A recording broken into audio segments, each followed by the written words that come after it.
आज पाठ 2 पर्यावरण का हमारे प्राकृतिक संसाधन के बारे में जानेंगे। हमारे प्राकृतिक संसाधन हमारे यानी कि हमारे का अर्थ हो गया कि हम पृथ्वी पर जितने भी लोग हैं जीवित, ठीक है, जैविक अजैविक, उन सब के प्राकृतिक का मतलब हो गया प्रकृति ने जो हमें दिया।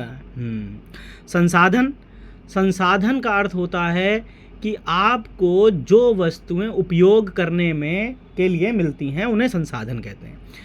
अब देखेंगे तो हमारे आसपास स्थित हर वह वस्तु जिसका प्रयोग हम अपनी विभिन्न आवश्यकताओं को पूरा करने के लिए कहते हैं संसाधन कहलाती है। यही अभी हमने जाना। ठीक भाई, हम पानी का इस्तेमाल किस लिए करते हैं? पीने के लिए। गेहूं का इस्तेमाल किस लिए करते हैं? खाने के लिए। ठीक, तो ये सब हमें प्रकृति ने दिए हैं। अब पानी या जल एक संसाधन है जिसका उपयोग हम अपनी प्यास बुझाने के साथ साथ नहाने में भी करते हैं, कपड़ा धोने में भी करते हैं, और सबसे ज़्यादा ज़रूरी हम लोगों के लिए क्या है? हम लोग गांव से जुड़े हुए हैं तो सिंचाई है ना, आदि कार्यों में के लिए भी करते हैं। अब इसके बाद या इससे पहले की अगर हम बात करें, जल हो गया एक आवश्यक वस्तु। फिर आता है पेड़ पौधे, वनस्पतियां भी एक संसाधन है। अब आप पूछा जाए कि आपको पेड़ पौधों से क्या मिलता है? ऑक्सीजन। वेरी गुड, ऑक्सीजन आपको मिली। और भोजन कहाँ से मिलता है? पेड़ पौधों से ही तो मिलता है। गेहूं, लकड़ियां तो बेटा बाद में आई जलाने के लिए, फल है ना। तो पेड़ पौधे वनस्पतियां भी एक संसाधन है जो हमारी विभिन्न आवश्यकताओं जैसे भोजन, आवास, कपड़ा आदि को पूरा करती हैं। 2 संसाधन पता चल गए, एक तो जल हो गया और एक पेड़ पौधे हो गए। तीसरा संसाधन इसी में दे दिया, और हमें वो क्या दे दिया हमें? इसी तरह भूमि हमें कृषि हेतु उपजाऊ मिट्टी प्रदान करती है तथा तेल, कोयला और गैस यातायात और उद्योगों में ईंधन के रूप में प्रयोग किए जाते हैं। बहुत सही बात भाई। भूमि से हमें क्या क्या मिल गया? भूमि से हमें जल तो एक संसाधन अलग हो गया। भूमि से हमें क्या मिला? उपजाऊ मिट्टी मिली। ठीक है, हमें क्या मिल गया? और पेट्रोल मिल गया, तेल, गैस मिल गई, है ना। ईंधन के रूप में हमें बहुत सारी चीज़ें मिल गई। तो जो वस्तुएं हमें प्रकृति से प्राप्त होती हैं तथा जिनमें हम किसी प्रकार का परिवर्तन नहीं कर सकते, जो वस्तुएं हमें प्रकृति से प्राप्त हुई और हम जिनमें किसी भी प्रकार का परिवर्तन नहीं कर सकते, प्राकृतिक संसाधन कहलाती हैं। प्रकृति के द्वारा या जैसी उत्पन्न होती हैं उनका हम उसी रूप में प्रयोग करते हैं। हवा में आप कोई परिवर्तन कर सकते हैं? नहीं। जल में? नहीं। मिट्टी में? सौर ऊर्जा में? नहीं। ठीक है, तो जो भी आपको प्रकृति से मिली और उसे आप बिना परिवर्तन करे आप उपयोग कर रहे हो, वो क्या हो गए? प्राकृतिक संसाधन। अच्छा, एक बात बताइए, इनका कोई भी पैसा लिया प्रकृति ने आपसे कि लाओ भैया ऑक्सीजन ले रहे हो, 5 रुपए निकालो? नहीं। है ना। तो प्रकृति हमें जितने भी संसाधन हैं ये प्रकृति हमें प्रकृति द्वारा निःशुल्क प्राप्त होते हैं, इसीलिए प्राकृतिक संसाधन कहलाते हैं। अब मनुष्य की प्रगति, विकास तथा अस्तित्व हमारे प्राकृतिक संसाधनों पर ही निर्भर है। प्राकृतिक पर्यावरण के अंतर्गत उपलब्ध संसाधनों जैसे हवा, मिट्टी, सौर ऊर्जा, पेड़ पौधे आदि का उपयोग करके हम अपनी विभिन्न आवश्यकताओं को पूरा करते हैं। बिल्कुल सही बात है भाई। अगर हवा, मिट्टी और सौर ऊर्जा, पेड़ पौधे ना हो तो जिस पर हम लोग बैठते हैं, क्या हम बैठ पाएंगे? जो कुर्सी मेज बनी हुई है, घर बनाने के लिए हमें मिट्टी चाहिए। हर चीज़ के लिए हम किस पे निर्भर हैं? प्रकृति पे। तो हम अपने दैनिक जीवन में अनेक प्राकृतिक संसाधनों का उपयोग करते हैं। इनमें से कुछ ऐसे हैं जिनके बिना हमारा जीवित रहना तक संभव नहीं है। जी, हवा सबसे पहले, जेल या जल? जल। जी, पेड़ पौधे, है ना, इसके अलावा कुछ प्राकृतिक संसाधन ऐसे हैं जो हमारे जीवन को आसान व सुखमय बनाने के लिए हमारी सहायता करते हैं, जैसे खनिज पदार्थ, पेट्रोल, डीजल, कोयला आदि। प्राकृतिक संसाधन हमें प्रकृति द्वारा दिए गए उपहार हैं जो हमारे लिए बहुत ही आवश्यक है ना। अब ये आगे का जो चित्र दे रखा है, इस चित्र को बहुत विस्तार से समझेंगे कि प्राकृतिक संसाधन हमें मिल गए। प्राकृतिक संसाधन हमें किस प्रकार से मिले? दो प्रकार से, जैविक और अजैविक। हमने विभाजन कर दिया उनको। जैविक मतलब जिनमें जीवन हो, अजैविक जिनमें जीवन ना हो। ठीक है।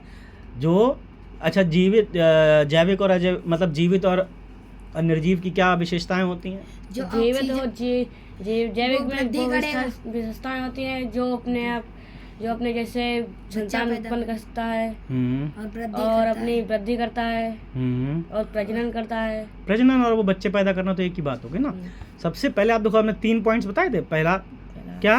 श्वास लेते हैं। दूसरा विकास करते हैं। तीसरा प्रजनन करते हैं, अपने जैसी संतान उत्पन्न कर सकते हैं। ठीक है, तो वो होगा जैविक। जैसे जंतु और वनस्पति। जंतु में कौन आ गया? जानवर। फिर आ गए अजैविक हमारे। अजैविक में हमने इसको बांट दिया नवकरणीय और अनवकरणीय स्रोतों में। तो नवकरणीय में आ गया वायु, जल, मिट्टी, सौर ऊर्जा। ठीक। नवकरणीय में जिनका हम पुनः उपयोग कर सकते हैं। अनवकरणीय में जो हमें डायरेक्ट रूप में नहीं मिलते, वो हो गए आपके खनिज और जीवाश्म ईंधन। तो इस तरीके से हमारे पार्ट 2 का पेज नंबर 13 का ये सत्र कंप्लीट हो गया। इसको बहुत अच्छे से आप अपने मस्तिष्क में रखिएगा कि प्राकृतिक संसाधन को 2 भागों में बांट दिया गया, जैविक और अजैविक। जैविक को 2 भागों में बांट दिया गया, जंतु और वनस्पति। अजैविक को फिर 2 भागों में बांट दिया गया, नव्यकरणीय और अनव्यकरणीय। नव्यकरणीय कौन से हो गए? जिनमें वायु, जल, मिट्टी, सौर ऊर्जा। अनव्यकरणीय में क्या हो गया? खनिज और जीवाश्म ईंधन। ठीक है, इसको ड्रॉ भी कर लेंगे। तो अब हमें देखिए, पाठ पढ़ने के साथ साथ हमारे मन में प्रश्न भी बनते रहने चाहिए। तो जैसे अगर हम प्रश्न पूछें, वायु कौन सा प्रकार का प्राकृतिक संसाधन है? नव्यकरणीय है, अजैविक प्राकृतिक संसाधन। तो ऐसे उल्टा चल दो, नव्यकरणीय, अजैविक प्राकृतिक संसाधन, है ना। अब पूछा जाए वनस्पति कौन से प्रकार का प्राकृतिक संसाधन है? जैविक प्राकृतिक संसाधन, है ना बेटा। गुड। अब पेज नंबर 13 कंप्लीट। अब हम आते हैं पेज नंबर 14। फिर हमारा मुलाकात एक बहुत ही सुंदर से चित्र से हो रही है। इस चित्र को आप देखेंगे और बताएं क्या क्या है इस चित्र में। 2 पुरुष हैं, नदी है, एक पेड़ है, पहाड़ है, चिड़िया है, एक घास है ना। घास है। बहुत बढ़िया। कपड़े भी पहने हैं क्या ये लोग? यस सर जी। अब देखो भाई, बादल है। सबसे बड़ी जो चीज पहला ही दे दिया, ये जो आदमी किसे देख रहा है? इसको देख रहा है ना। ठीक। तो हमारे प्राकृतिक संसाधन का जो सबसे बड़ा आधार है, वो हमारी किताब में भी बता रखा है कि सूर्य। पृथ्वी पर समस्त जीवन का आधार सूर्य ही है। सूर्य पृथ्वी पर ऊर्जा का प्रमुख स्रोत है। यह एक महत्वपूर्ण प्राकृतिक संसाधन है। सूर्य से हमें ऊष्मा मिलती है। ऊष्मा और ऊर्जा जब भी बात चलेगी, बाद में बात करेंगे। ऊष्मा और ऊर्जा क्या अंतर पड़ता है? ऊष्मा मतलब हीट, है ना। ऊर्जा को अंग्रेजी में बोलते हैं एनर्जी। हीट और एनर्जी में जरा सा डिफरेंस है, वो भी हम आपको क्लियर कराएंगे। ऊष्मा मतलब गर्मी, ठंड। ठीक है, किसी का तापमान आप देखते हो ठंडा या गर्म होता है, ऊष्मा उसको कहते हैं। ऊर्जा किसी भी प्रकार के कार्य करने की क्षमता को ऊर्जा कहते हैं। सूर्य, अभी से फिर हम वापस आ जाते हैं अपनी किताब में। सूर्य हमारे दैनिक जीवन में बहुत आवश्यक है। इसकी उपयोगिता निम्नलिखित है। अगर बिना किताब देखे हम आपसे पूछें, बताओ सूर्य की क्या क्या आवश्यकताएं हैं? सूर्य आपको क्या देता है? ऊर्जा देता है। ठीक है। ऊष्मा देता है और रोशनी देता है। Very good. पौधों को भोजन बनाने में सहायता करता है। गुड। हम लोगों को वायुमंडल देखो बेटा, यही चीज़ है हमारे पास। एक क्या बोलते हैं, किताबें बोलती हैं, है ना, पर हमने किताबें नहीं पढ़ते हैं जब।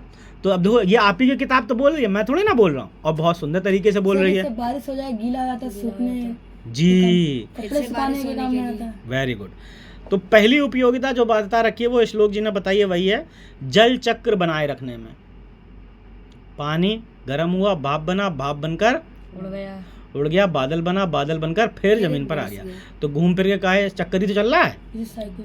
वायुमंडल में वायु प्रवाह बनाए रखने में, कभी ठंडी हो जाता है, कभी गर्म मौसम हो जाता है ना। अगला है जलवायु को नियंत्रित करने में, पौधों को भोजन बनाने के लिए ऊर्जा प्रदान करने में, घर में नमी सीलन को दूर करने तथा कपड़े सुखाने में। हमारा शरीर सूर्य के प्रकाश से विटामिन डी बनाता है। कौन सी विटामिन बनाता है? डी, जो हमारी किसको मजबूत कर रही हैं? हड्डियों को। तो भाई सूर्य के बारे में हमें पता चल गया कि हमारा ये पहला जो प्राकृतिक संसाधन है, ये हमारी किस प्रकार मदद कर रहा है? हड्डियों को। जी। अब अगला आ गया, अगला है हमारा वायु, है ना। अगला संसाधन उन्होंने बताया वायु। आप जानते हैं कि पृथ्वी के चारों ओर वायु का घेरा है। बताया, हाँ होगा यार, हमने तो देखा नहीं है, पर महसूस तो होता है। कुछ ज़रूरी नहीं है कि कोई चीज़ दिखे ना तो वो हो ना, ठीक है। वायु आपको महसूस होती है ना, तो वायु का घेरा होता है, ठीक। इसे हम देख नहीं सकते हैं, केवल अनुभव कर सकते हैं। वायु हर समय हमारे चारों ओर रहती है। वायु हमारे लिए अत्यंत आवश्यक है। भोजन और जल के बिना तो हम कुछ समय तक जीवित रह सकते हैं, परंतु वायु के बिना हम जीवित नहीं रह सकते। वायु हमारे जीवन के लिए बहुत महत्वपूर्ण है, ठीक। सूर्य हो गया प्राकृतिक संसाधन, वायु हो गया। अब अगली बात आ गई जल। ये आप लोगों ने बहुत सुना होगा, किताब में भी देखिए आपकी लिखा हुआ है, जल ही जीवन है। जल अर्थात पानी के बिना हम जीवन की कल्पना भी नहीं कर सकते। हमारे शरीर में लगभग 70% जल होता है। जल शरीर के रक्त को तरल बनाता है, जिससे शरीर में रक्त का प्रवाह सरलता से हो। खाना पचाने एवं अनावश्यक पदार्थों को पसीना, मल मूत्र आदि के रूप में शरीर से बाहर निकालने में जल सहायक होता है। इसके अलावा दैनिक जीवन की विभिन्न कार्यों में भी जल की आवश्यकता होती है। क्या क्या बोल दिया इन्होंने, अब आपको कुछ समझ में आया? ये कह रहा है शरीर के रक्त को तरल बनाता है। कभी खून आपका कटा होगा, कभी ना कभी चोट लगी होगी, तो कैसा गाढ़ा खून होता है, पतला होता है? गाढ़ा भी होता है, पतला भी होता है। तो जितना भी गाढ़ा खून सा लगता है या पतला सा लगता है आपका जब खून निकलता है, तो वो किसकी वजह से पतला है? पानी की वजह से। जी। आपको गर्मी में पसीना आता है, ठीक है, किसकी वजह से? पानी की वजह से। और उस पसीने से क्या निकल रहा है आपके शरीर से? गंदगी। आप टॉयलेट जाते हैं, है ना, तो वो आपके शरीर से क्या निकल रही है? गंदगी। ठीक। खाना खाने के कितने देर बाद आपको पानी पीना चाहिए? 1 घंटे बाद। 40 मिनट मान लीजिए, 1 घंटा तो बहुत होगा, 30 मिनट बाद नहीं 40 मिनट मानिए, ठीक है। तो ये हो गए हमारा सूर्य हो गया, वायु हो गया, जल हो गया। अब हम आ गए अपने एक और प्राकृतिक संसाधन के बारे में जानने, भूमि। वायु और जल की तरह भूमि भी हमारे जीवन का आधार है। भूमि ही है जो हमें फल, अन्न, सब्जियां, औषधियां, इमारती लकड़ियां प्रदान करने वाले पौधे और वृक्षों का जीवन का आधार देती है। भूमि ही जल तथा खनिजों का भंडार है। खेती एवं वनों के लिए भूमि का होना आवश्यक है, अत्यंत आवश्यक है। इसको और सरल भाषा में अगर कहें, आपके घर में जैसे एक तो वो गल्ला आता है, वो कोटेदार देते हैं, है ना। उसके अलावा कहाँ से गल्ला आता है? खेत से। और खेत कहाँ है? जी, मिट्टी। जैसे वायु होगी, जल हो गई। अब आपके लिए दूसरी चीज, इम्पोर्टेंट चीज क्या हो गई? भूमि। ठीक है। पेड़ कहाँ लगते हैं? भूमि में। तुम एक काम करो, बिना भूमि के क्या पेड़ लग पाएंगे? नहीं। बिना मिट्टी के लगा के दिखाओ। नहीं लग पाए। जल में। जल में लग जाएंगे, सही कह लड़का। ठीक। खेती एवं वनों के लिए भूमि का होना अत्यंत आवश्यक है। अब हम आगे बढ़ते हैं। वर्तमान समय में जनसंख्या में निरंतर वृद्धि हो रही है। बढ़ती जनसंख्याओं की आवश्यकताओं को पूरा करने के लिए कृषि तथा उद्योग धंधों का प्रभाव दिन प्रतिदिन बढ़ रहा है। कृषि और उद्योग धंधों का प्रभाव दिन प्रतिदिन, जो हमारे प्राकृतिक संसाधनों को प्रभावित कर रहा है। यदि हम बिना सोचे समझे लगातार प्राकृतिक संसाधनों का दोहन करते रहेंगे तो वह दिन दूर नहीं है जब हम इनसे वंचित हो जाएंगे। अतः हमें प्राकृतिक संसाधनों के महत्व को समझना होगा और उनके संतुलन तथा बचाव के उपाय करने होंगे। इस प्रकार हमने जाना कि मानव जीवन, पेड़ पौधों और जीव जंतुओं के विकास में प्राकृतिक संसाधन अत्यंत महत्वपूर्ण हैं। सभी एक दूसरे पर निर्भर हैं, लेकिन ये तभी हमारे लिए लाभकारी होंगे जब हम इनके संरक्षण के लिए निरंतर जागरूक रहेंगे तथा उचित उपाय करते रहेंगे। जय हिंद। अभ्यास सत्र कल करके आपको बता देंगे।